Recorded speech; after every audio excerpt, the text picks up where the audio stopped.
Imagine waking up without an alarm. No phone buzzing, no schedule waiting, no emails. Just the soft gray light of dawn filtering into a rock shelter and the smell of wood smoke and cool earth. Somewhere nearby, someone laughs quietly. A baby settles back to sleep. Outside, birds are already calling in the growing light. This is how humans woke up for hundreds of thousands of years. This was morning. It's 40,000 years ago. You're a Homo sapiens, anatomically identical to modern humans. Same brain, same body, same capacity for language and emotion and humor. But your daily life is so different from ours that it's almost impossible to picture. So here's the question. What did you actually do all day? Because we've been told the wrong story. Brutish cavemen, constant terror, every waking moment spent scrambling for survival on the edge of starvation. That image is burned into us from movies and documentaries, and it's almost completely wrong. The archaeological evidence tells a different story. Early humans weren't just surviving, they were living, with rich social lives, leisure time, art, music, humor, and a culture more sophisticated than we usually give them credit for.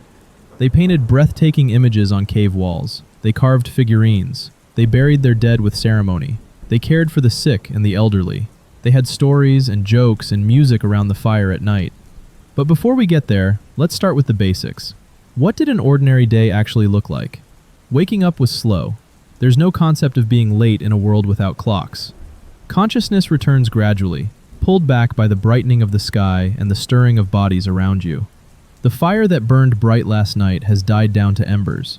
Someone is already awake. There's always someone awake, quietly feeding it before it goes out completely. Sleep itself was different back then. Research on modern hunter-gatherer societies suggests early humans practiced what sleep scientists call biphasic sleep. A few hours after dark, then a wakeful period in the middle of the night, then sleep again until dawn. During that middle window, people would talk softly, tend the fire, or simply lie there thinking. It meant someone was always half alert, listening for sounds that didn't belong. Safety in the Paleolithic wasn't a given. It was something you maintained, hour by hour, together. Children wake first, always, ready to move before anyone else is. Adults rise more slowly, stretching out the stiffness that comes from sleeping on the ground. Someone checks the surroundings. What changed overnight? Any tracks near camp that weren't there yesterday? What's the weather doing? Is that cloud formation promising rain? These morning assessments were crucial. Paleolithic people read their environment in ways we've almost entirely forgotten.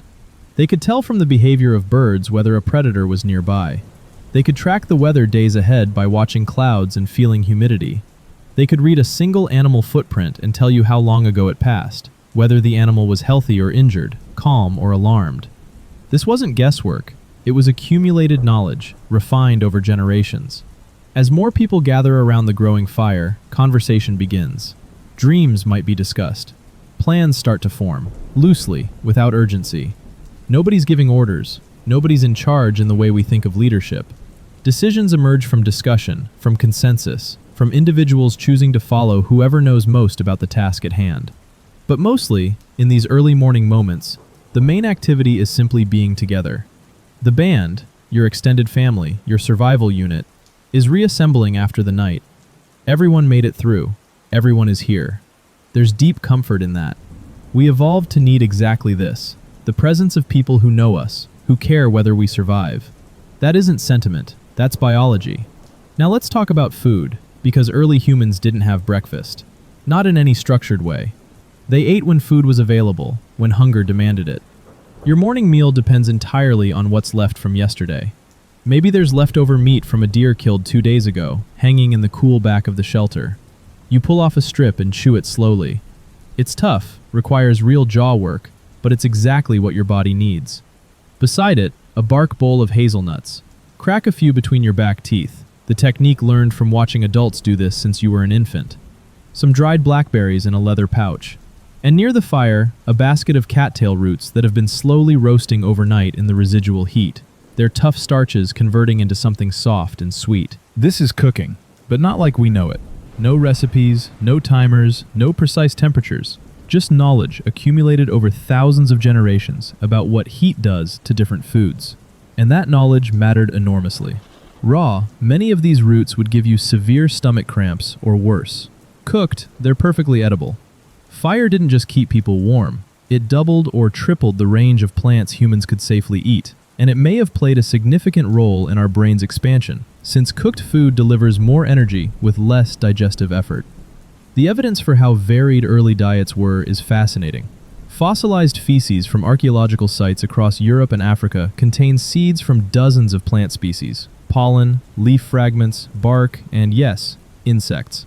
Grasshoppers, beetle larvae, termites. Not as appealing to modern palates, but excellent sources of protein and fat, and considered delicacies in many hunter-gatherer cultures today. Nobody's eating alone. Food in a Paleolithic band is always shared, distributed according to unspoken rules everyone understands. The hunter who made the kill yesterday isn't eating more than anyone else. That's how the system works. You share what you have, and when the next lucky person has a good day, they'll share with you. It's insurance. It's what keeps the group together when luck runs dry. Children run back and forth stealing bites. Adults eat while checking tools, talking, laughing. Nobody's stingy with kids, and if food is scarce, the adults eat less so the young ones get fed first. As the morning meal winds down, plans for the day take shape. Who's going gathering? Who's hunting? Who's staying back to work on that hide? These decisions emerge naturally from conversation, not from anyone being in charge. And soon enough, the day's real work begins. Here's something the movies never quite get right. Hunting was the exception.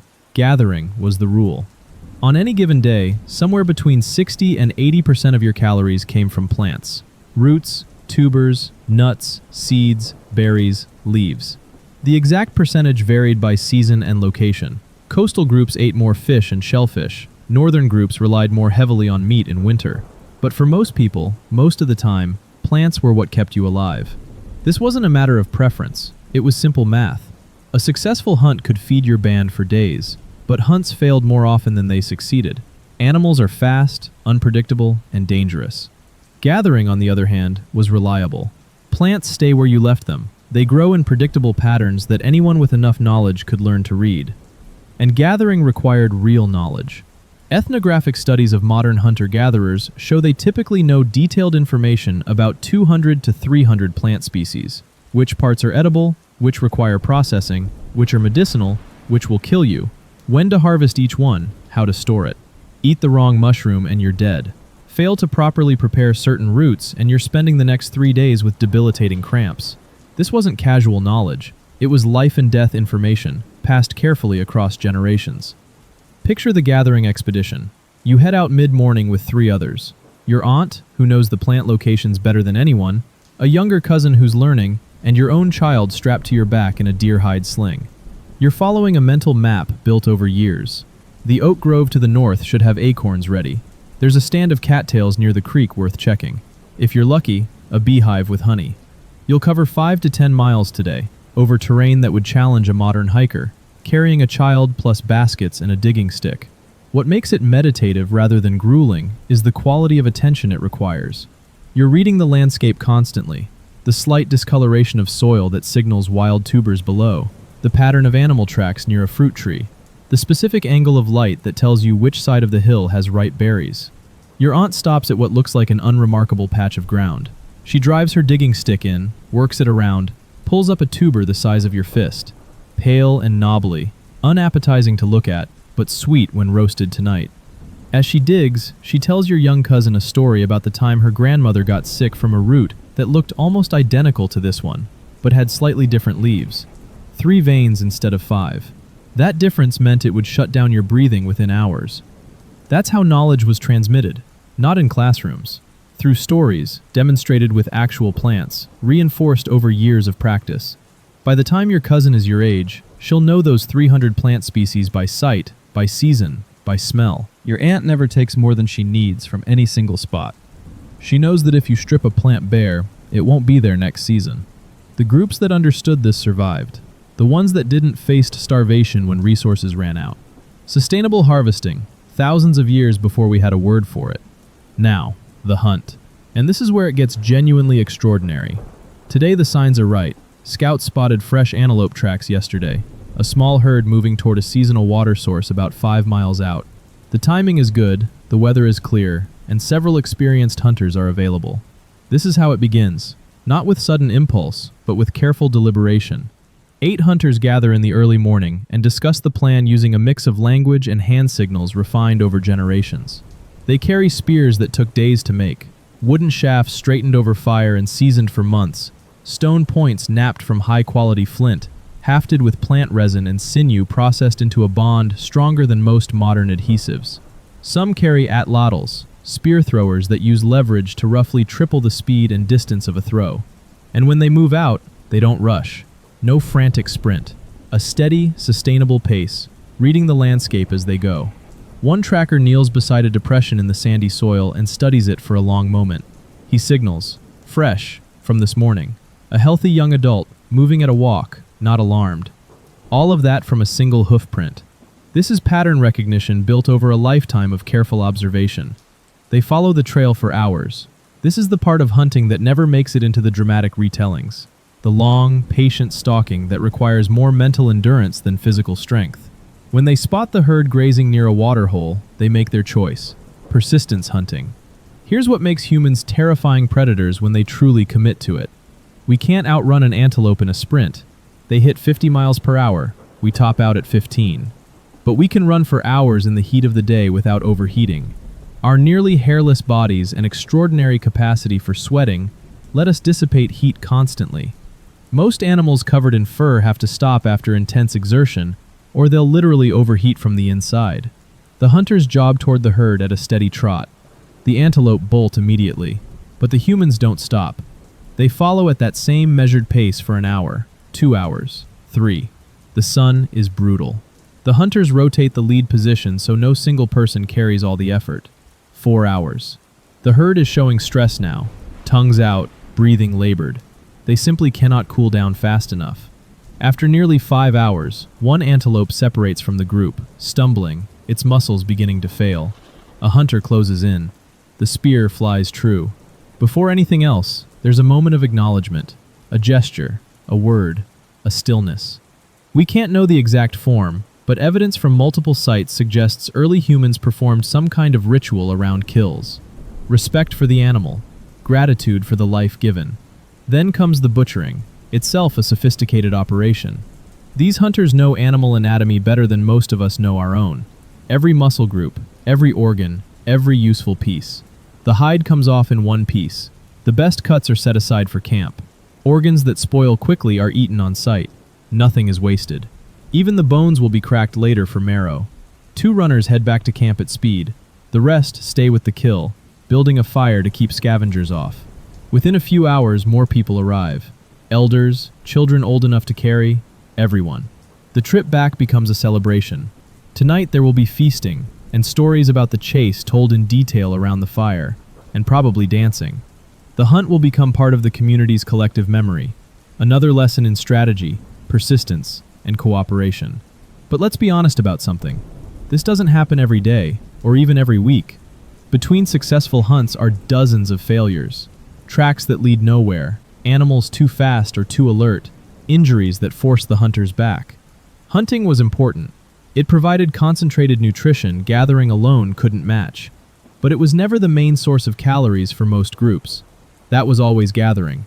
Hunting was the occasional glory. Gathering was what actually kept everyone alive. Back at camp, the day also holds the rhythmic sound of craft. Stone tool making, what archaeologists call knapping, was daily maintenance as essential as eating. Spear points chip on bone, scrapers dull with use, and in a world without metal or mass production, you make your tools or you don't survive. But it wasn't simple. Modern researchers who try to learn knapping from scratch find it typically takes years of dedicated practice before you can produce a usable blade on purpose. It requires an almost intimate knowledge of how different stones fracture. Flint predictable, obsidian razor sharp but fragile, chert reliable but stubborn. Watching a skilled knapper work, you'd see expertise that took a lifetime to build.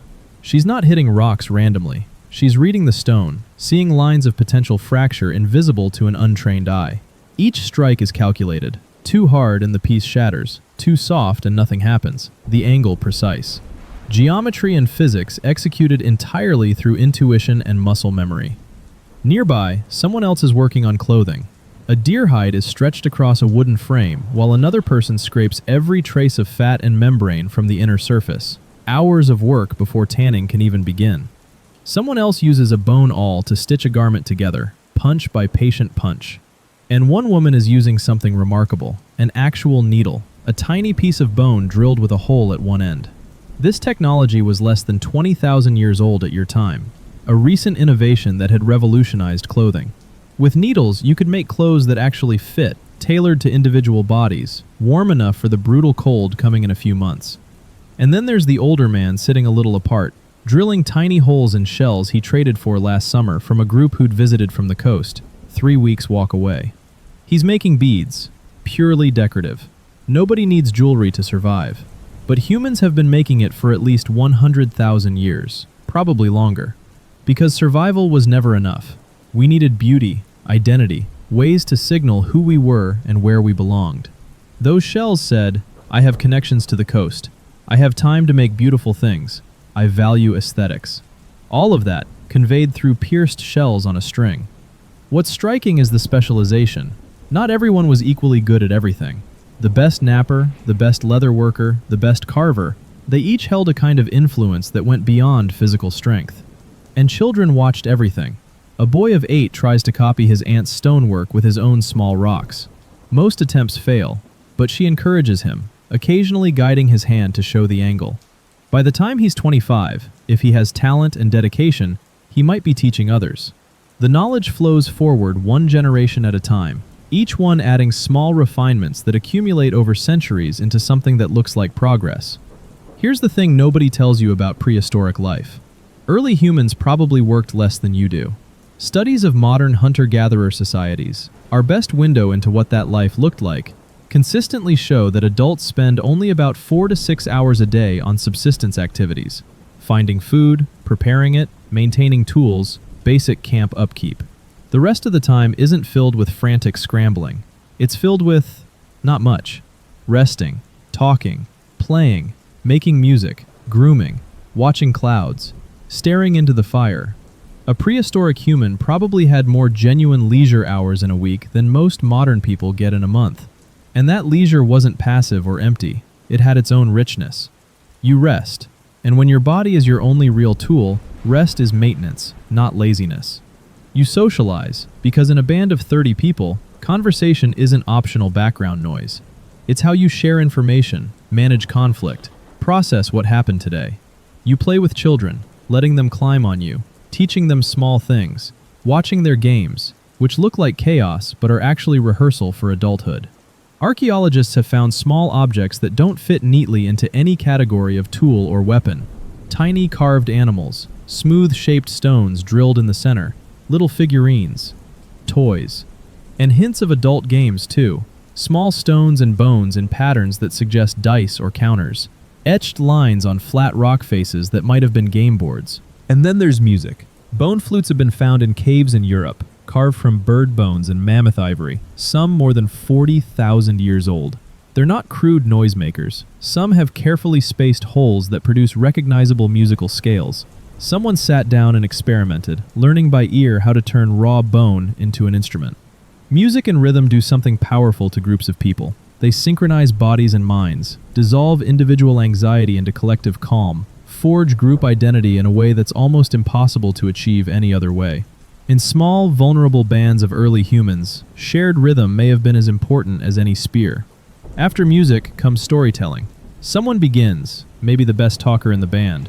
It might be about yesterday's hunt, told with all the drama it deserves. It might be about the time the river flooded and the camp had to move in a hurry.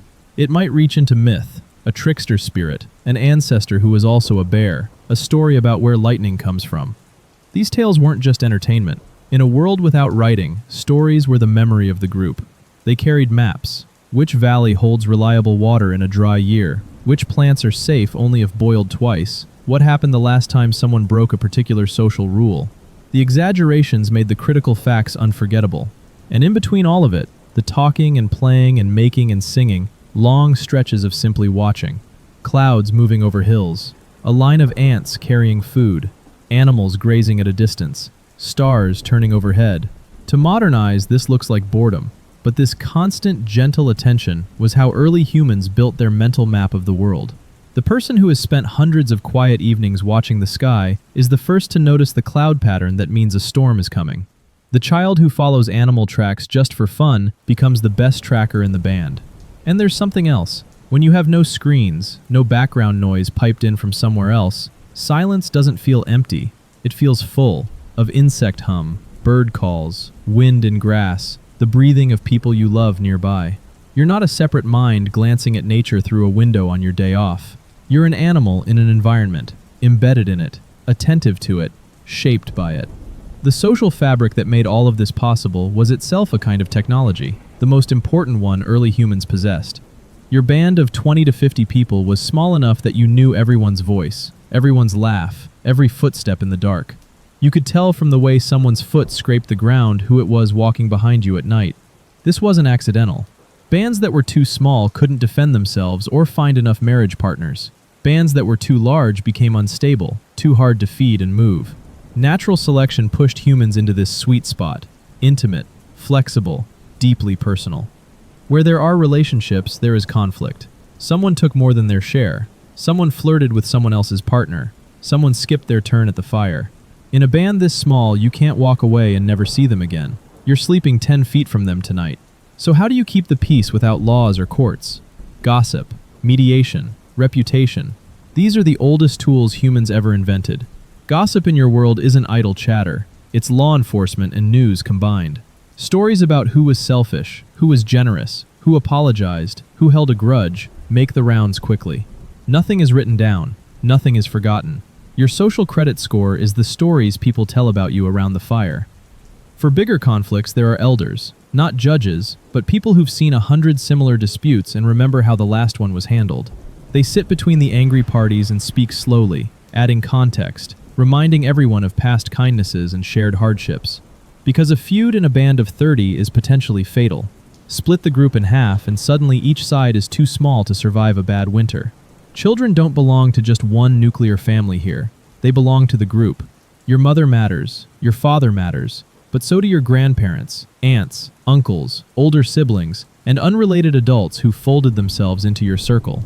When your mother is off gathering, someone else keeps you safe. When she's injured, other breasts nurse you. Multiple adults investing in the same children is an invisible safety net, and it also means children learn from a whole village of teachers, each passing on different fragments of hard-won knowledge. The elderly are not burdens in this world. They're libraries. An old woman whose knees won't let her gather far from camp still remembers which plants reduce fever and which ones kill. An elder who has lived through 3 brutal winters knows the signs that say it's time to move camp, even when the sky looks calm. In a world without writing, losing an elder to sudden death is like a library burning overnight. Death is never treated as nothing here. We find graves, careful arrangements, skeletons curled in fetal positions, sometimes dusted with red ochre as if painted for a journey, buried with tools, beads, food. Someone mattered enough to be placed with intention. When someone dies in your camp, the ordinary rhythm breaks. People sit closer, voices drop. Stories are told about the person, their bravery, their generosity, their foolish mistakes. Even death becomes something shared, something woven into the group's collective memory. As the sun drops and the day cools, everyone begins pulling back toward the fire. The gatherers return with baskets of roots, nuts, plants. The hunters come in, sometimes with meat, sometimes quietly empty-handed. Children tighten their radius, pulled toward the light. The noise shifts from the wide-open sounds of work to something more contained and close. There's a last practical task before rest: building a place to sleep. The ground is cold, damp, full of insects. Lie directly on it night after night and your body pays for it. So people lay down dry grass and leaves in thick mats, topped with animal skins. A low-tech mattress that makes an enormous difference. Sleeping spots follow a social map. Parents near children, elders where they're easy to help, people with tensions between them, maybe not right next to each other. Everyone knows where they belong when night comes. The evening meal is the largest of the day. During the day, people snack on the go, a handful of berries, a cracked bone for marrow. But the full reckoning of the day's food happens here, around the fire. Meat roasts on skewers, bones are cracked open for fat-rich marrow. Roots come out of the ashes soft and sweet. The distribution of this food is a social performance. Who gets the first piece? Who gets the best cut? Does the successful hunter get more, or does it go by need? Different groups handled this differently. but almost all understood one basic truth. Selfishness at the evening meal is remembered. Around the fire, the conversation deepens. People debrief the day, the hunt retold, a conflict from this afternoon smoothed over before it can harden into something worse. Plans made for tomorrow. Children absorb all of it. Not just facts about animals and plants, but how decisions get made, what counts as persuasive, when to speak and when to wait. And then above them, the sky. The same one you'd see now, away from city lights, thick with stars. The Milky Way like a smear of light across the dark. Long before constellations had names we recognize, people were tracing shapes with their fingers, spinning stories about the patterns. Maybe that bright cluster marks when the salmon run. Maybe the moon's phase tells you when the herd will pass through. Slowly, night after night, a kind of calendar forms in the mind, stitched from light no one could touch but everyone could read.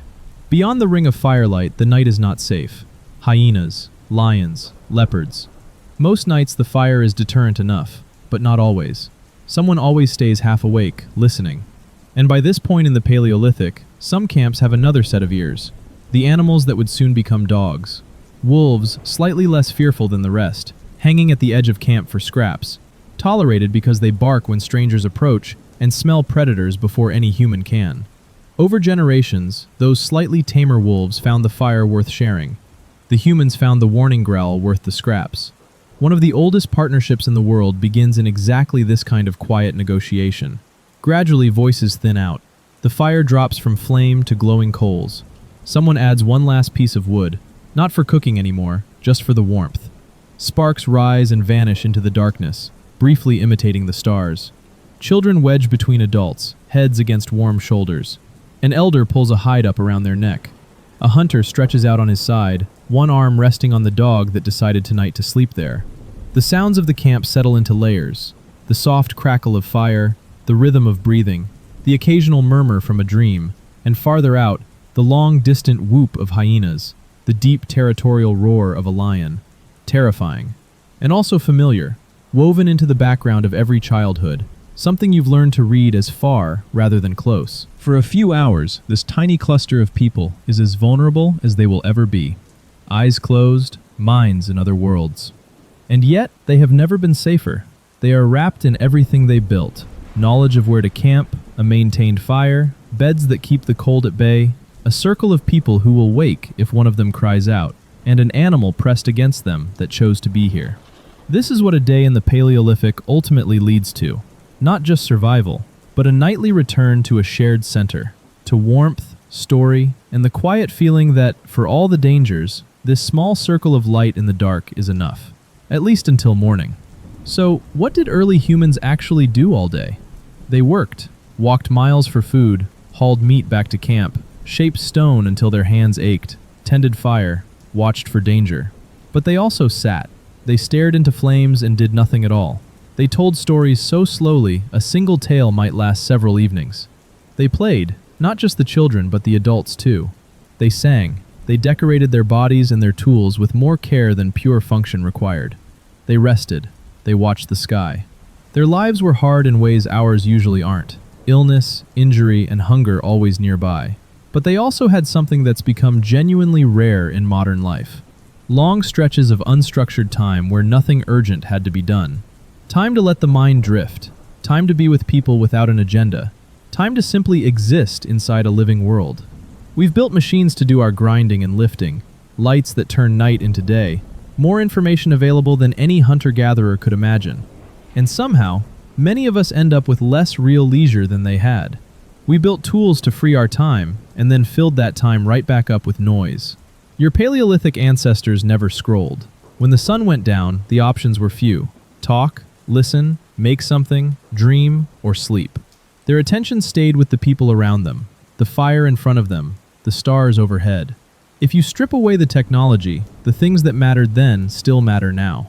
The circle of people who know your stories. The impulse to make something beautiful, even when it serves no practical purpose. The way a part of your brain quiets when you hear rain on a window or wind through trees. Sounds older than language, older than our species. And underneath all the complexity of modern life, the same old question. Who am I doing this for? And why? As you lie here listening, you're already doing something profoundly ancient. You're letting the day end, stepping away from the hunt of notifications and back toward the fire. The fire in your ancestors' camp has burned down to deep, steady coals. Most of the group is already asleep, breath slow and even. Someone adds one last piece of wood, more out of habit than need. Above them, above you, the same moon drifts across the same sky. The same constellations look down, slightly shifted by time, but still recognizably themselves. 40,000 years ago, a child blinked up at those stars, fighting sleep for one more story. Someone reached over, smoothed their hair, and promised that the hunt could wait until morning. Tonight, you share that same need, to stop, to be safe, to let the mind loosen its grip on the day. The hunt can wait until morning. For now, you can rest under the same ancient sky.